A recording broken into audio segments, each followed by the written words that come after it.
pay cash for those big-ticket items, like furniture and cars and stereos, instead of having to borrow money or use the credit card. But the reality is most of us just don't do that, and all too often we end up paying way too much. A car. More than 8 million Australians can't live without one. But the convenience sure comes at a price, especially when you have to borrow to buy one, and you do it in a hurry. I mean, we understand that, and so does the finance company. Make nice and easy, they'll get an approval. Okay. Today's the easiest way to get an approval. They don't even ask questions. As our hidden camera footage shows, car dealers are pretty keen to sort out your finance on the spot. Now, there's certainly nothing against the law in that, but unless you've considered all the alternatives, you could end up paying a premium price for your loan. The finance companies give us all the help possible for us to sell a car easier. And car dealers get help themselves most of the time they sign someone up, usually in the form of a commission from the finance company, either paid to the car yard or to the salesperson. And by law, they have to disclose just how much that is. I think our commission on a finance contract is about $150 anyway, and the dealer gets paid a fairly high percentage of the insurance policy as well. Australian water polo representative Damien Mostyn got his loan through a car yard and says it was one of the worst financial decisions he ever made. Damien was buying his first car and, like many young people, he had no established credit rating. Initially, they were fairly pushy in trying to get me into the finance for their company. Finance was pretty much mentioned within the first 5 to 10 minutes of our discussions, and I was there for at least a good hour. Damien's $18,000 loan had a 21% interest rate. Do the sums, and he would have eventually paid back more than $29,000. I was going into the situation fairly naive, but I could have shopped around a bit more, I think, yeah. I sold a couple of cars to a man the other day. He went for AFCO and it was 21.5%. The good news is that now most of these contracts don't have penalty clauses in for early repayment. So even if you've locked yourself into a high finance deal, you're still probably better off refinancing. Money helped Damien refinance his loan through a building society. The interest rate was just over 13%. That means he'll save more than $4,600 over the remaining 2 years of his loan. Congratulations, Damien, and thanks very much. Ideally, you should organise your finances before you hit the car yards. Now, that way, you're an effective cash buyer and you can drive a really hard bargain. And all you've got to worry about then is which car to buy. Later on, money, the $1,000 autographs, and savings ideas from an unlikely expert. But next, a revealing way to get that little bit extra. Wake up, get dressed and go to work. Well, Joanne Pretty gets dressed, goes to work, and then gets undressed. You see, it's Joanne's job at an art school to inspire budding painters by disrobing and bearing her wares. It sounds easy enough, but don't be deceived. Joanne says it's hard work. Basically, to be able to concentrate and to really focus on what you're doing. It's quite physical as well, and you've got to be able to use your imagination, all the different sorts of poses. I would have thought standing stark as in a room full of people would have been the hard part. Oh, no, absolutely not. I mean, if you're comfortable in your own skin, it's not a problem at all. Philip Tague is a part-time philosophy student who started nude modelling about 18 months ago to earn some extra cash. As soon as I was stripped, I was fine. It was fun. You know, it is a fun job to do. Nude, or life models as they're called, are paid $45 for a 3-hour session.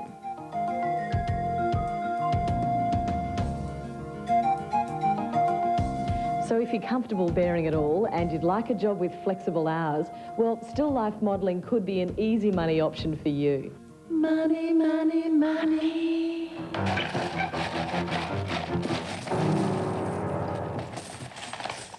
Now, just how often have we done that? Attacked the poor old family piggy bank and robbed it of all of our savings? Well, unfortunately, it's a great Australian tradition. We're just terrible savers. In fact, we managed to put aside just 3.6% of our after-tax income. But as always in life, there are exceptions, and this one's name is John Mitchell, a cattle station manager who saves more than 60% of his pay. Yep, you heard it right. Every week, John tucks away around 2/3 of his after-tax income. And what's even more remarkable, he's been doing it for the last 17 years. No magical secret about it. It's planning, it's budgeting, it's being very careful with money. John's expenses are greatly reduced because he lives with his mum at the family property. He pays no board, and last year of the $32,000 he earned looking after the cattle, he saved more than $20,000. People would shake their heads and say you couldn't do it. Well, you can if you're single and live in the country and have a house rent-free, you can save. Now, that explains some of John's capacity to save, but it's not the only reason. You see, John has a lean, mean budget. So when it comes to these, yeah, what's your budget? Well, I take a $10 note into the pub once a week, and that buys 8 glasses of this, which is equivalent to 4 standard glasses of alcohol, and that's the limit. That's it? That's it. That's good discipline. We've got to have another couple. Get another couple, please. Thanks. Well, I guess given who I'm here with, I'd better pay, hadn't I? So tell me, John, how much money do you put into these things? I've never in my life put a coin in one of those machines. I never will. So, does John have any fun at all, I hear you saying? Well, he does go skiing in winter and takes the occasional overseas holiday. But as with everything, even pleasure has a budget. And I do a budget to find out where the money went. Go through last year's spending records and see what you can cut down. Don't make it onerous, don't make life unbearable, make some savings. But life at the moment is far from unbearable for John. He's used his savings over the years to build up an impressive share and property portfolio. Go on. Now, John's lifestyle is not for everyone, and I doubt that too many of us will end up saving 2/3 of what we earn. Well, at least without starving. But John has got a point. By setting financial goals and saving, you really can get ahead.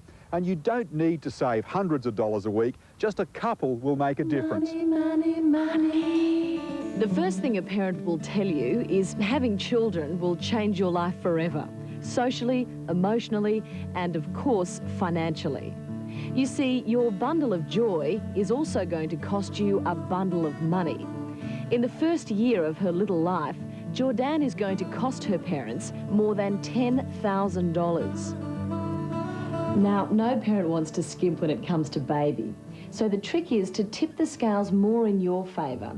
So baby gets everything that he or she needs, but at the best possible price.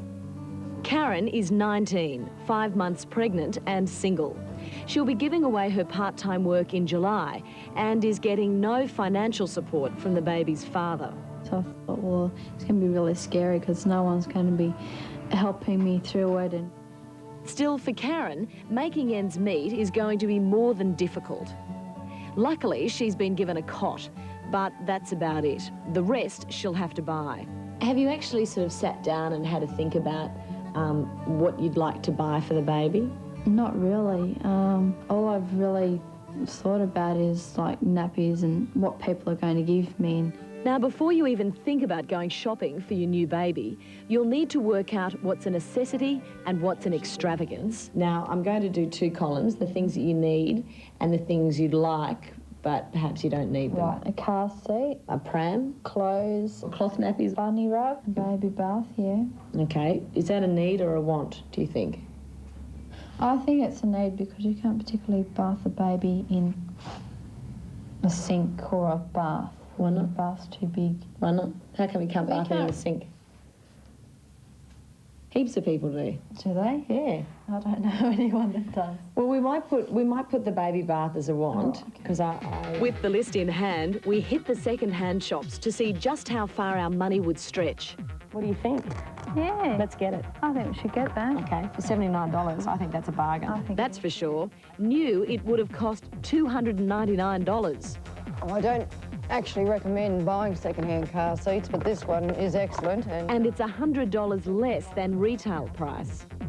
But when buying second-hand car seats, always check with the Road Transport Authority in your state to make sure it meets the safety standards.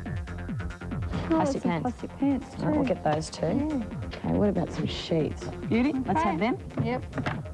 So buying second-hand has saved us almost $650. Okay, what other colours do you want? Of course, there are some things for bubs that you'll probably want to buy new. The savings tip here is to check out the biggest supermarkets. They have similar things to the specialist baby outlets and department stores, but generally at a fraction of the price. $119.40. That's around $70 less than the alternatives. So Karen's bought just about everything her baby needs, and she's saved more than $700. It already has almost 2 million Australians running scared, but what seems to be a nightmare is not actually a horror story at all. We're about to clear the way so that when the new D files come into force later this year, you won't be left in the dark. The new deeming system can affect anyone on an aged pension. Under the system, the government deems or declares that your investments will be considered to earn a nominated rate of interest, whether they actually earn that interest or not. If those investments are deemed to earn more than the limit the government allows, your pension will be reduced. To say it used to be a complicated law is an understatement. Bank accounts were deemed under one set of rules, shares were assessed under another, with different criteria again for managed funds. The deeming system changes on the 1st of July. It becomes much fairer, and most pensioners will now be better off financially. It definitely will improve me. Peggy Jardine is on a part pension. She gets by with regular dividend payments from her share investments. Under the new rules, single pensioners like Peggy will now be deemed to earn 5% for amounts up to $30,000 and 7% for anything above that, whether you're earning a much higher interest rate or not. I haven't got a lot, and so the first 30,000, of course, is the 5%, and the bit that's over is 7%, which I think is very fair because one of my things brings in 15.8%. Therefore, that's classified as 7%. Mary and John are also on a part pension, with their money tied up in growth investments. It affects us in different ways, you know. For couples, the 5% threshold extends to investments up to $50,000. Once again, it's 7% on anything over that. So your money should at least earn those rates because that's what the government will deem it to earn anyway. Anything above those rates will be a bonus and won't affect your pension. Well, we've decided that we'll probably take the lower pension and hope that the growth of our investment will will increase, you know, with time, you know. So remember, you don't have to be scared by extended deeming at all. There is no mystery. In fact, it's easier to understand than the old scheme.